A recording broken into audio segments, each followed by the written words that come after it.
All right, so this week I thought we would venture into a little bit more 3D. Just not too long ago, I did a post on the blog talking about 3D and getting some people's perspectives on it, and got a lot of people that are curious about it, not too sure if they want to venture into it, and I just wanted to show some possibilities you can have by using these very simple tools inside that are built inside Photoshop CS4 Extended.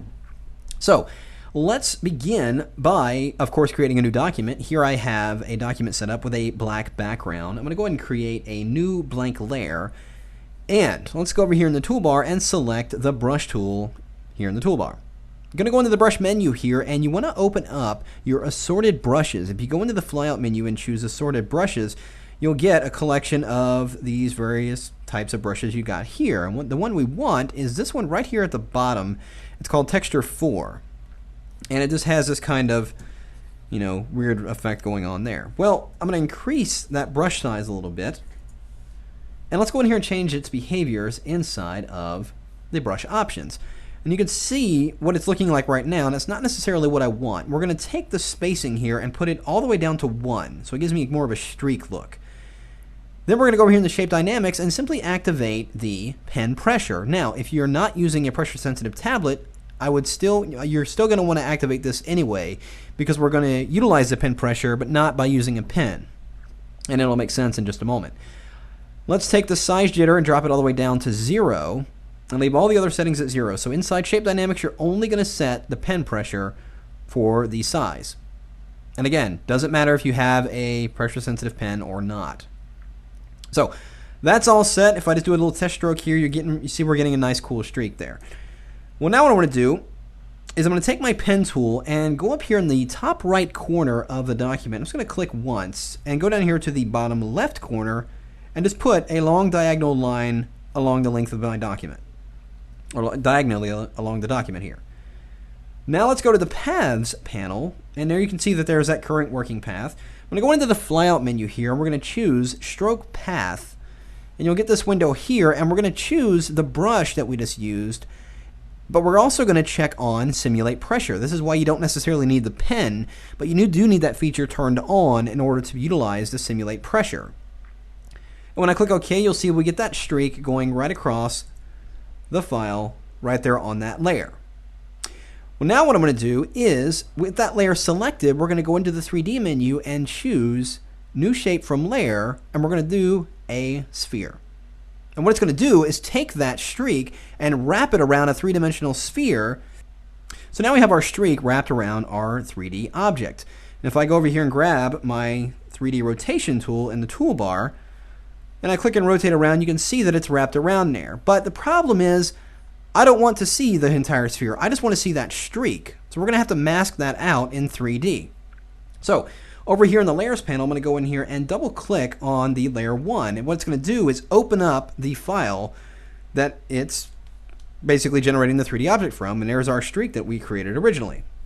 We're going to go into the Image menu and go down here to Duplicate. And it'll create a duplicate of that file. Here in the Layers panel, I'm going to hold down my Command key and then click the New Layer icon. It's going to pop a new layer underneath that stroke layer. The stroke layer. And I'm simply going to fill this with black. I'm going to press Shift-Delete, and in the Use menu, we're going to select black, click OK, and there we have it. Well, now let's go over to the Layer menu and flatten this file. And this is going to be the masks that we use to mask out the shape on that 3D object. So let's go into the File, go to Save As. So we need to save it out as a new document. And we'll save it out as a PSD right on my desktop so I can find it easily, and click Save, and that document's good to go. So close that, go back to our original file here, and I'm going to close that, and now we're back in our document that has our 3D object. Well, now let's go into the Window menu, and we're going to open up the 3D panel. Here in the top, you've got these 4 tabs. I'm going to click on the third one, which is the Materials section, and right here at Opacity, you can see we've got 100% opacity, and we can add a file to this. So we're going to go to the flyout menu here and choose Load Texture, and we're going to locate that mask file we just created. And it works very much the same way as a layer mask. It's going to reveal that object in the streak area and hide it everywhere where it's black. So we'll click Open, and it's going to apply that on there, and you'll notice right away we have a 3D streak going on here. Now if I grab that 3D rotation tool and move it around, we've got a very cool 3D object here, 3D streak. But I want to change the color. So let's reopen that 3D panel, and in that same materials section, you've got an object here, or a section here called self-illumination. If you click on that and simply choose a new color, the object will assume that color there, as you see. And it's using the lighting that's inside this scene. You see we've got some infinite lights here. I'm going to go ahead and leave those alone. And now I can maneuver this around, and I've got a fully colored object. Well, let's go a step further and create a duplicate of that layer. And let's maneuver that around in 3D space. And we get another object like that. Now, let's go ahead and give that a different color. Again, let's open up that 3D panel. And let's give this perhaps something really outrageous, like a green, perhaps even a greenish blue. We can always change these colors after the fact. That's the beauty of it. And I can maneuver this in space. I can scale it down a little bit, move it around, do all kinds of different things to it. Let's add perhaps one more layer. And we'll just maneuver that in 3D space. And let's give this a color of blue, perhaps. Something more bluish. I think that looks pretty good. Now, you might see a little bit of rough edges going on in here on all these layers. Let's simply go into the first item here, and that's the anti-aliasing. And by default, it's set to draft. Let's simply change it to best. And it should smooth out those lines on each one of these objects, making it a little bit more appealing. And we'll do that very last one here. Set that to best.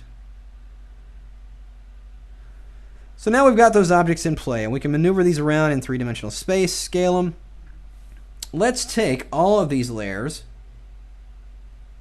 select all three. Oh, well, we can't select all three when they're 3D objects. I'm just going to maneuver them over to the side of the document here. I forgot about that part. And we'll select this one and position this right over here. So now, let's assume I like these positioning. I'm going to select this top 3D layer and hold down my Shift key and select the one right beneath it. And we're going to go into the 3D menu and go down here to Merge 3D Layers. And what it's going to do is not necessarily group them together, but it's going to position them, or put them basically on one 3D layer that I can manipulate in space. Now, you can see it's rendering my polygons. Depending on the size of the objects, it may take a moment. But now, once it's done, if I grab that 3D rotation tool, it now renders those in 3D space together.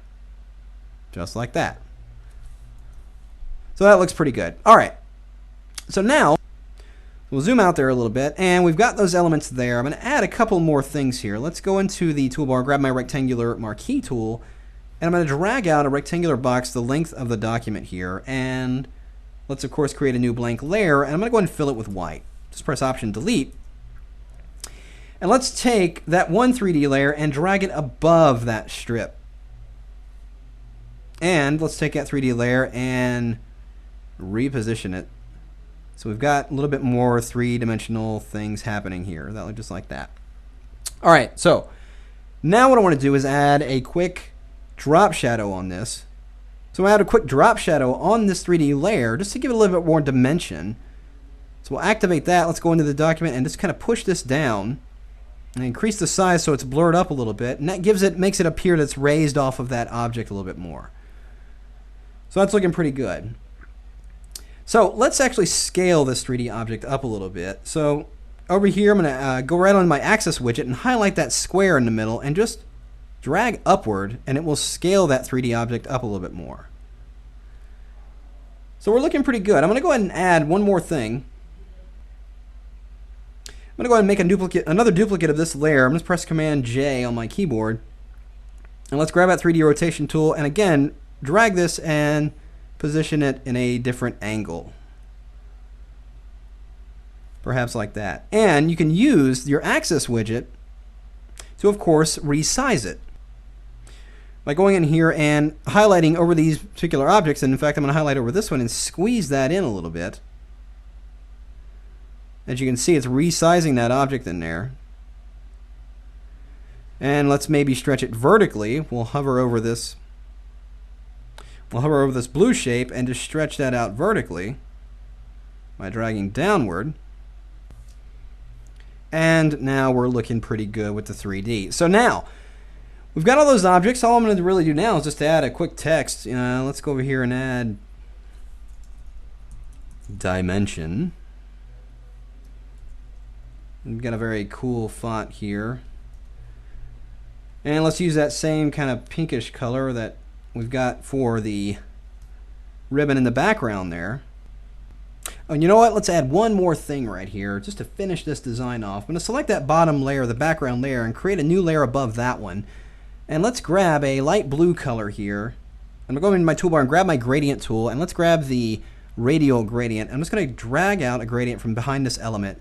And it makes it a little bit more dimensional. You can see the shadows a little bit more on that background just to give it a little bit more of a cool factor to it. In fact, since we're talking about dimensions here, let's select this text and throw a quick layer style on that. A little bit of a drop shadow, maybe a little bit of a bevel and emboss there. And that pretty much does it. So there we go. Very cool, very awesome ways of using 3D tools to create interesting design elements, all right there inside Photoshop.